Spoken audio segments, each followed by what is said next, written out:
So when you feel those warning signs that you've mentioned, the idea is then maybe ask the question, do I need to replenish because I'm feeling these things and I'm going to operate better in all areas of my life if I have a look at this and address this rather than ignoring those warning signs like that blinking light on the dashboard of the car?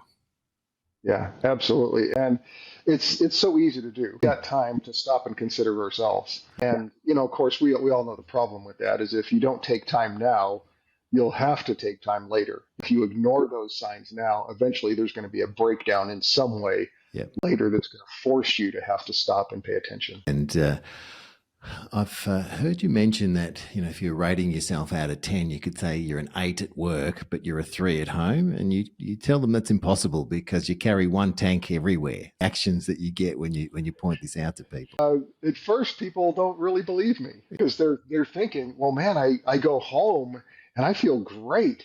But once I get to work, I really feel it. I'm feeling like I'm really tanked then. Mm. But what's actually happening there is that anytime you go into a place where there's less load, you're not going to feel it. You're not going to feel the strain of it as much. Anytime you go into a place where there's less stress or where maybe there's even more encouragement, you're going to feel great. I've heard people say this, that the challenges of being at home is a heavier load to carry, and they feel more like a 3 on the scale Yeah.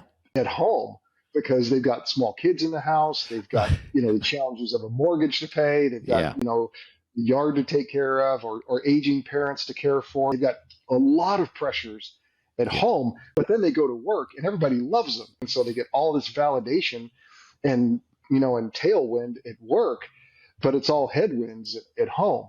And so we have to be really careful with that because really we only are, like you said, one person. We have one tank. And those places where we actually feel encouraged and lighter and better can actually be masking our real condition. That once we experience something that is a heavy load for us to carry, then we begin to experience where we really are. And it Yeah. may not be as good a place as we think we are.